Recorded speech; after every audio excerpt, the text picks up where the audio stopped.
Hi everyone, and welcome to today's video where we're going to be doing a guide for Sweden for EU4 1.31 Leviathan. Before we begin, consider leaving a like and subscribing if you enjoyed this video. Only 10% of you are subscribed, so it really means a lot. Let's get started. So Sweden is a nation located in Northern Europe, surrounded by some weaker and some stronger nations as well. You may be deterred from playing Sweden due to the fact that they start in a personal union under Denmark. And Denmark also has another junior partner in Norway. So it might be tricky getting out of this personal union for some newer players, and then you might have problems with expanding with Sweden's poor economy and just being alliance locked a lot of the time. But by using this guide, you will ensure a great start for yourself, and you will be able to complete the two unique achievements Sweden has: Lion of the North and Sweden is not overpowered. So let's dive into Sweden. Now, like I said, they do start in a personal union under Denmark, and the first thing we need to do is find someone to support our independence. We do need at least one nation supporting us, but if we can get two, that would be great. And of course, it is always Denmark's rivals. So as we can see, we can pick out of England, Lithuania, Burgundy, Bohemia, and Muscovy. Now, Lithuania will almost always support you, 99% of the time, but it's kind of hard finding someone else. Usually it can be England or Novgorod. So in my case, it's England and Lithuania actually. In your case, it will almost definitely be Lithuania, and you might try and find someone else, but it's okay, you can still beat them with Lithuania alone. They just need to be annoyed by some other country and not only focus on you. So I am gonna ask England to support my independence, and I'm also gonna ask Lithuania for the same.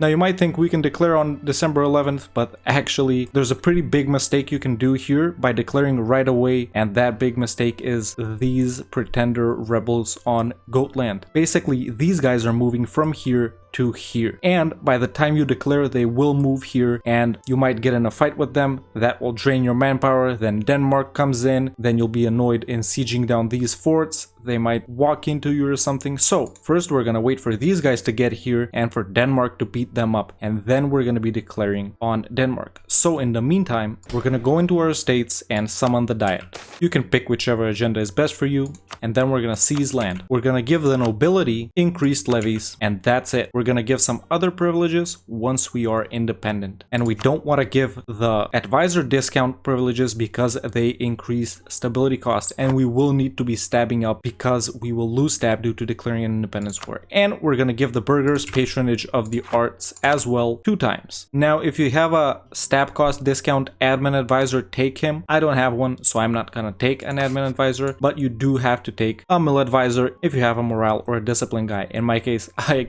again don't have either of those guys, so I'm just gonna take this land force limit guy. Now I'm gonna take a couple of loans.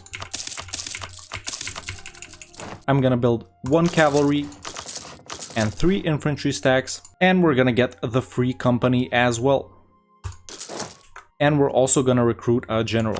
Then we're gonna take our navy and send them somewhere like Viborg so they don't get decimated by the Danish navy. If the English navy comes to help, then we will send our guys in there as well. Now it's time to wait for these guys to get here and for them to get in a fight with Denmark, these pretender rebels. Now that their pretender army is here and Denmark is moving in to fight them, we're gonna move our big stack to this province right here, and the Merc army in one of these 2 provinces. Now this pretender rebel stack is moving in on Denmark's army. Of course the pretender rebel stack is gonna lose, but either way, as soon as they get into a fight, I'm gonna be declaring a war against Denmark. And there we go, they've engaged, and now I'm gonna declare on Denmark. So with the independent CB and with all of the guys supporting you, Denmark may have some allies. They almost never have a strong ally. So they only ally little weak guys like Bremen and Oldenburg, which we don't really care about. And there we go, we've declared against Denmark. We did lose stab, and we do have our new ruler now. Now we're gonna add that ruler to the Merc stack and send him on Norway's capital. And we're gonna send our stack to this province right here. We're also gonna stab up.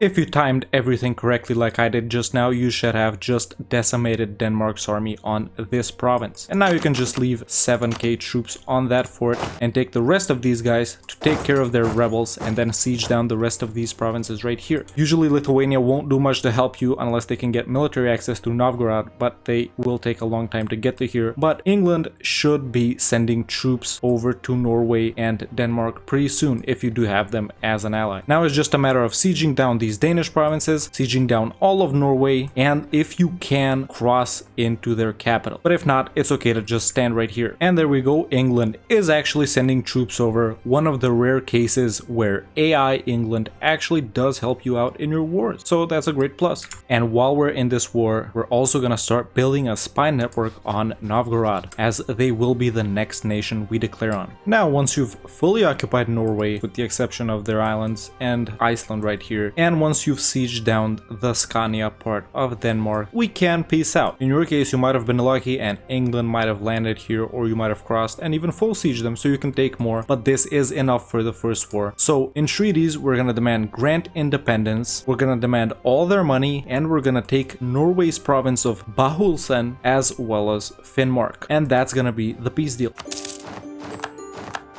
Now, once this war has ended and we're independent, you can fulfill some missions. I've already taken these two, and you can take the Kalmar Union, which will give us claims on the East and West Gotland areas as well as Scania, as we can see. And now we can pay off some debts that we took.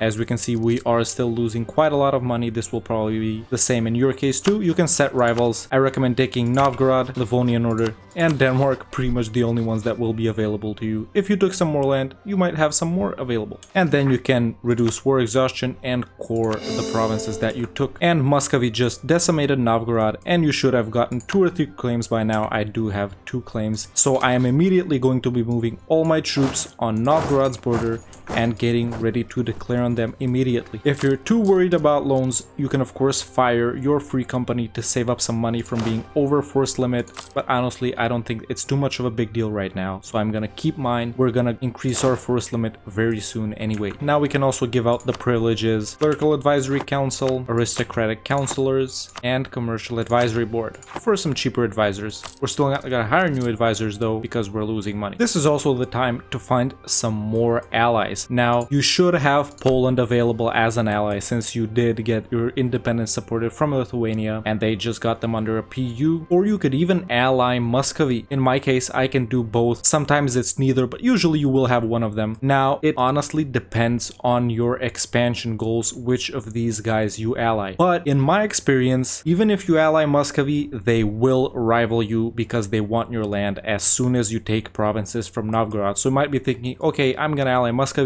and with their help I'm gonna beat down Poland, Lithuania, but it usually doesn't work out like that, since if you right click on them and click on the show diplomatic feedback, we can see that they desire these provinces here, and these are the exact same provinces we're gonna be taking from Novgorod in this war. So I do recommend allying Poland if they're available. In my case they are, so I am gonna ally Poland, and I am gonna ally Brandenburg too, just because. I also got this event right now, the centralization reforms of Gustav Vasa, and I am gonna take the reform and claim our lands decision, which gives us quite a few points of development and some gov reform progress. And now it's time to wait for our armies to get on the border of Novgorod. Around this time, you should also start building a spy network on the Livonian Order. Now, as soon as your troops are on the border of Novgorod, it's time to declare on them, and by this time Muscovy may have declared on them. If they haven't, that's great, but if they have, it's no big deal, it's just the usual. In my case, they have taken some provinces, as you can see, around 8 provinces from Novgorod, but it doesn't matter. And now we're going to be declaring on them. Usually they won't have any strong allies, and sometimes they won't have allies at all. In my case, it's just Ryazan, so I'm going to declare for Neva right here.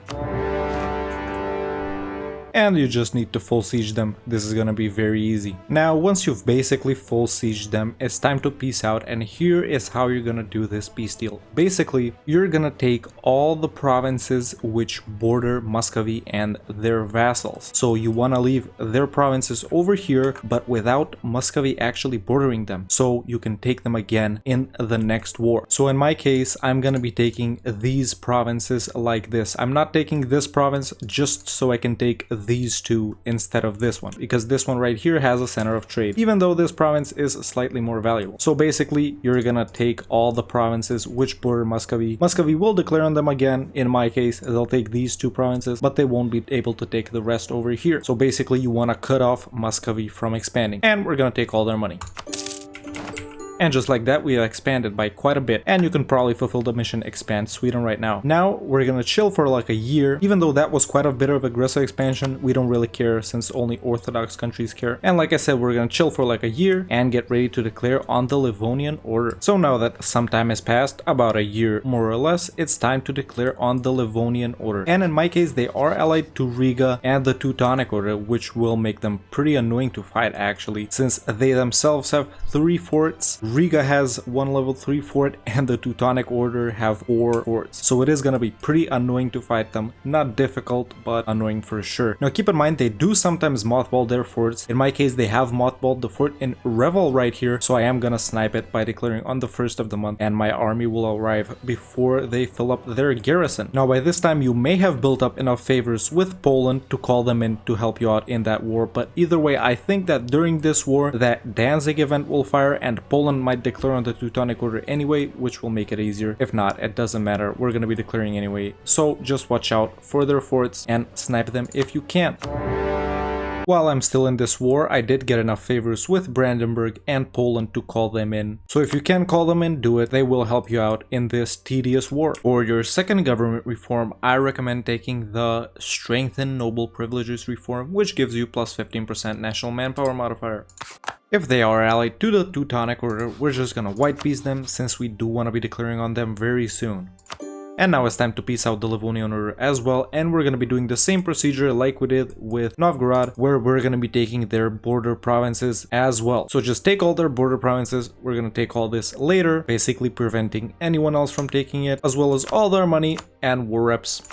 And now it's time to chill for about 5 years and wait for our truce with Denmark to be up. In the meantime, it's time to stabilize your country and get your economy back up and running, as well as build some boats. At this time, the Renaissance should also be growing in Stockholm, and if you have some extra points, you could enact the Encourage Development Edict and speed it up by a bit. While you're waiting for the Denmark truce to be up, if you have paid off all your loans, you can also hire some more advisors at this time, like I am going to do right now. And as soon as your truce with Denmark expires, it's time to declare on them again. And like previously, your main stack will go to this province and your merc stack will go to Norway. And you should be able to call in your allies once again. In my case, I can call both of them in, and that is exactly what I am going to do. And I'm going to declare for one of these provinces over here and call both of them in. With your navy and England's navy combined by now, you should be able to achieve naval superiority in this sea tile right here, and you should be able to walk straight onto Copenhagen. Be careful though, they might still have a pretty sizable navy, especially with these small guys that they ally over here. And the second Denmark war should have been way easier than the first one, especially with the help of your allies and by now your superior navy. So here's what we are going to take in this war. We're going to take the entire area of Scania, these 4 provinces right here, and we're also going to humiliate Denmark, and we're going to take as much money as we can. So that's it. These 4 provinces right here, humiliate and cash. This is also around the time where you may fulfill the mission The Baltic Fleet, which will give you claims on some areas right here. Now it's time to once again wait for a truce to run out, usually with Novgorod, the Livonian Order, or the Teutonic Order, whichever one of these 3 comes first. This is also around the time where you should be unlocking your first idea group, and I recommend going for quality ideas first. These mesh with Sweden's national ideas very well, and they will help you achieve an even more superior army in the quickest time possible. So quality for the first idea group. And just like that, we have 30% infantry combat ability. If you're short on cash during this period, you can delete one or both of these forts since they aren't an immediate threat to Denmark and Norway anymore. So now once your army is in place and your truce with Novgorod is up, it's time to declare on them. And if your timing worked out, they should also be in a war against Muscovy. And if they're not, don't worry, you're still gonna be able to declare on them and we're still gonna vassalize them, even if they're not in a war against Muscovy. and Muscovy just pieced them out, so it didn't work out in my case, but maybe it will in yours. So I'm just gonna regular vassalize them. And now that I've 100%ed them, I am gonna vassalize them and take all their money.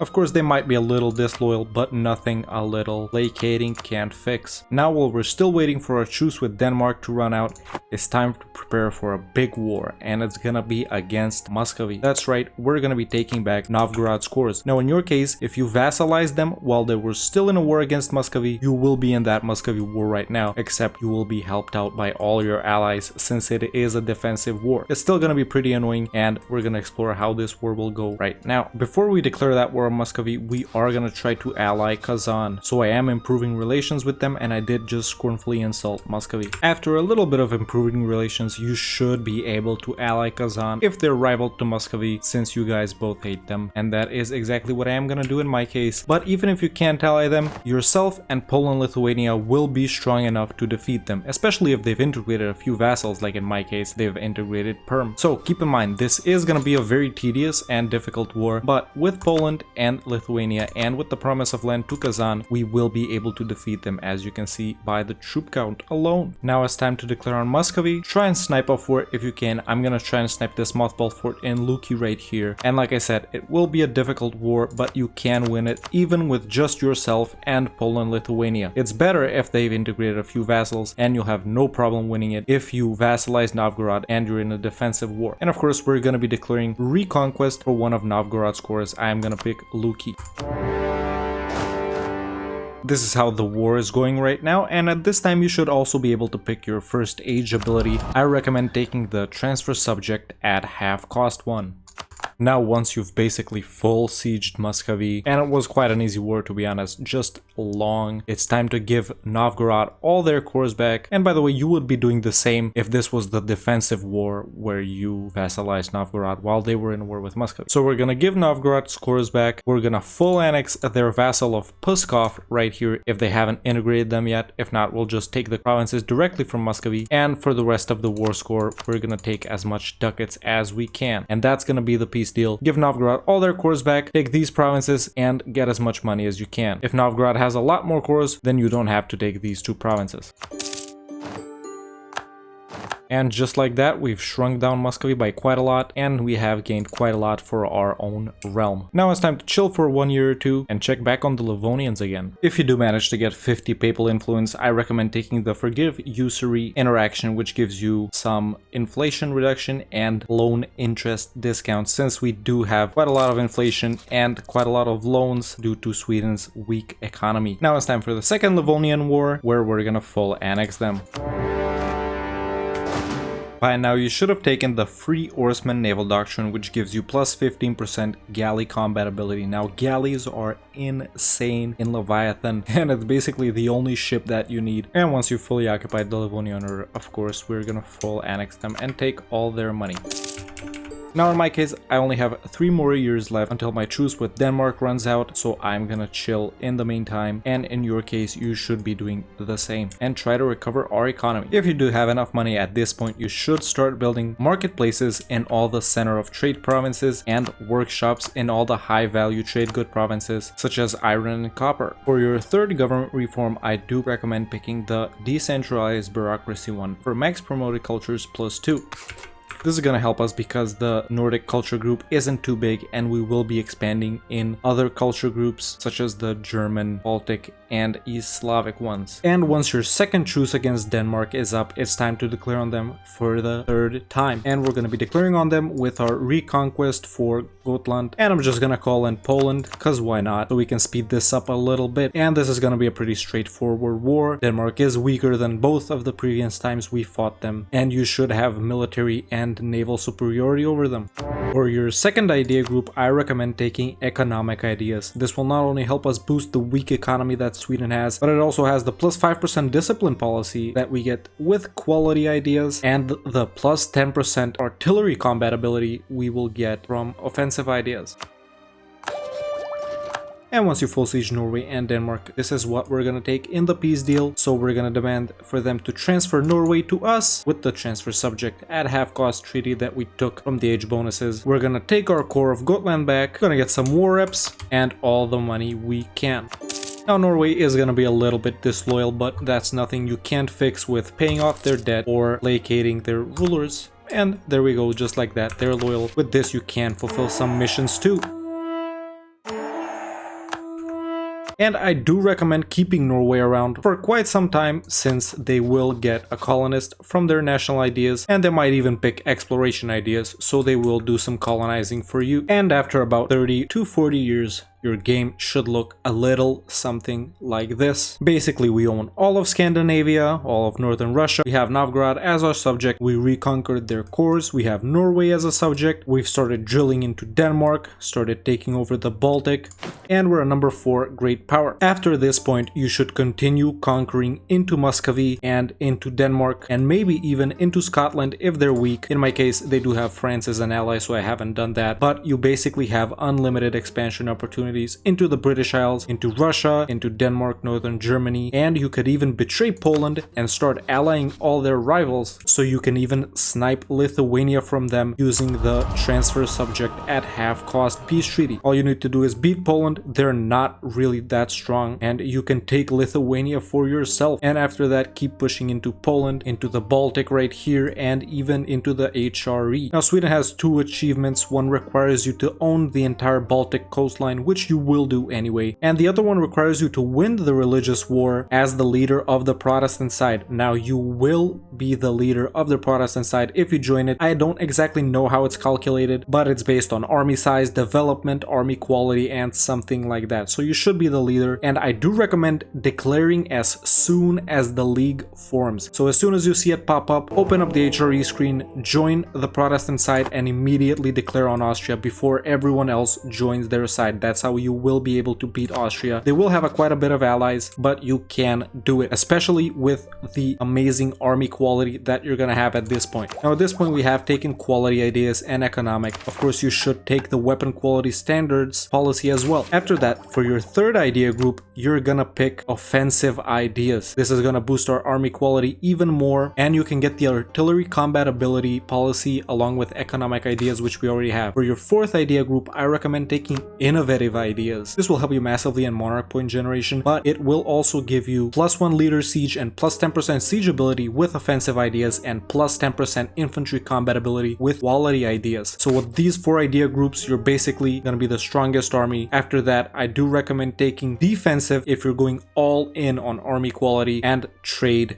and maybe even quantity and then trade. It depends, whatever you like. The last 2 are your choice, and you should keep taking all the policies. Sweden is one of the only countries which can have 4 policies in each segment of admin, diplo, and mil instead of 3. For your government reforms, I recommend taking meritocratic recruitment for the 4th one, or administrative clergy. For the 5th one, of course, you should take royal decree. For the 6th one, you should take l'état c'est moi, and for the last one, you should take political absolutism. And like I said, keep expanding into Russia and Denmark, and maybe even the British Isles and Poland, Lithuania. Try to betray Poland and take Lithuania from them. When the Protestant Reformation comes around, of course, you should flip to Protestant. But if you want something different, you can even convert to Orthodox through rebels. But if you don't feel like doing that, I definitely recommend going for Protestant. And you'll have the Swedish Space Marines in no time with their amazing national ideas, along with all the policies and idea groups that you're going to take, as well as bonuses from Protestant or even Orthodox. And while you're expanding, focus on building up your economy, building marketplaces in the center of trade provinces, building workshops and manufactories in the valuable trade good provinces, and so on. You know the drill. And that's pretty much where this guide is going to stop, because after this point your game will diverge too much from mine. Let me know in the comments below what's the next nation that you would like to see a guide on. If you enjoyed this video, don't hesitate to leave a like and subscribe. Only 10% of you are subscribed, so it will really mean a lot. And I've also launched channel memberships, so if you want to support the channel with more than subscribing, you can check out the join button down below and join the Discord. The link is in the description. Thank you so much for watching, and I'll see you next time with another EU4 video.